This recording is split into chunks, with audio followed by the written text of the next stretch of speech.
Hey Pokè Peeps, so today on Subscriber Suggestions Saturday, I'm going to be playing with a bit of a team that was suggested by one of my subscribers. It's a pretty cool, unique team.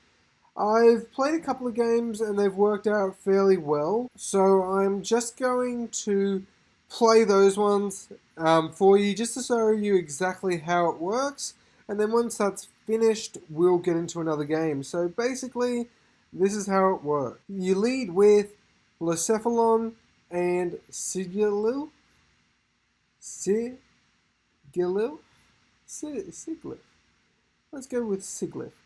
And you protect, set up a Tailwind. Then you use Skill Swap and Mind Blowin'. Hopefully, the Siglif then goes down. Perfect. Then you can send in one of your other sweeping Pokemon. So I get to send in my Chandelure. Then I use Mind Blown again, and because there is no, I've swapped my ability with the Siglif, I don't take damage from my own attack, which is awesome. So if you're not familiar with Mind Blowin', you take half damage, but you do 150 base power. So it's just a really effective strategy, basically. Now, it's just such a powerful mon, and a lot of the time, people do sleep on it just because it's not no one really thinks about it, which is great. And yep, so that's the first game. I'll be back with the second game. Alright, so we're back, and this is the next game. So, again, leading with Siglif and Blacephalon. Going for the same shenanigans, protect, Tailwind. We go for the Mind Blowin'. He goes for the Gastro Acid. Again, he's going for a pretty cool strat here in trying to negate the Taunt ability, but we're pretty lucky. He keeps going for his curses. We then send in Arcanine, go for the extreme speed, and then going for the Mind Blown again. I didn't really need to, but I thought, why not? Now he's going to send in his Deoxys and Togekiss. So a little bit scared, more so of the Togekiss, just with its ability to get that Serene Grace boost on certain attacks. So then Deoxys going for the Trick Room, so I'm in a little bit of a tough spot. I know my Blacephalon can live at least one hit, so I do stay in there. I go straight for the Mind Blown and the Flare Blitz, and we take out the Deoxys and get the Cofagrigus down to a low enough amount of HP. So at this point, I think I'm going to protect the Blacephalon.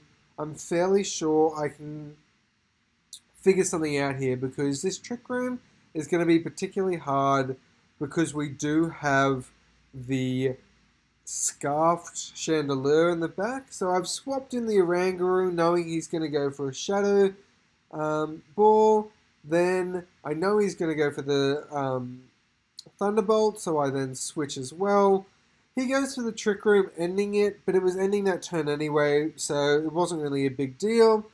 Lastly, he goes for the Thunderbolt. It didn't kill, which is fine, and we get the kill there. So, two pretty cool games, and like I said, it's a cool strategy, and it does work a lot of the time.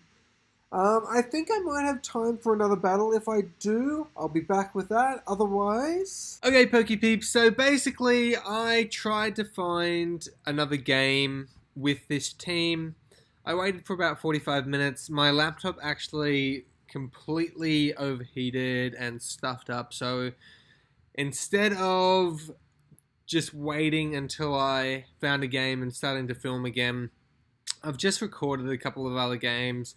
So hopefully I can just add these in and you guys will enjoy it. So let's get started. So as always, leading with the Blacephalon and Siglif. I was a little bit afraid of the Tentacruel just because they are so strong. But I decided I can just do it this way and it'll work out fine. So going with the normal strat, mind blown. Did a fair bit to the Tentacruel actually. The Muddy Water almost knocks us out and we do get the minus accuracy, but that's all good. So I decide going for a Shadow Ball, and then I probably should have just gone for a Psychic there. He unfortunately gets the miss on the Blacephalon, which does make a big difference. I'm running the Gardevoir with Telepathy, so it doesn't get damaged by moves, partnered moves. So he ends up quitting there. And then I think I have one more game for you guys.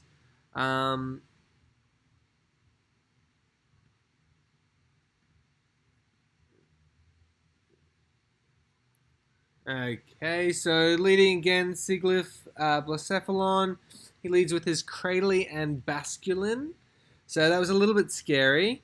He goes for the Liquidation, and then I realize, oh, that's not as scary as I thought it was going to be.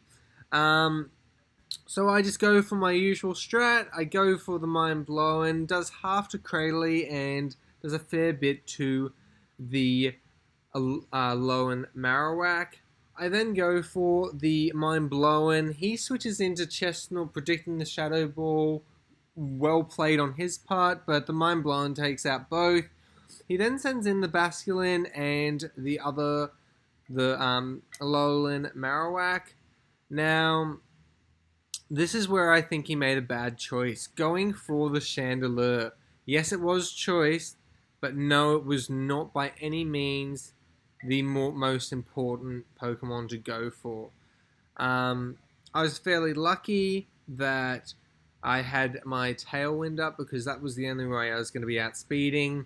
But that ran out, so they did end up getting the kill on me. But I swoop into my Arcanine, get the kill on the Decidueye, and then the Dazzling Gleam there. And then the following turn, I would have just Extreme Speeded and Dazzling Gleamed again, and would have picked up the KO. So basically, that's how the team works. A lot of fun, a lot of cool little techs in there. Hopefully you guys enjoyed this episode. If you did, please leave a like, comment, and subscribe for more content. I'm trying to upload at least one video a day, and I really appreciate everyone that has been helping me out and giving me advice as I go on. As always, bye!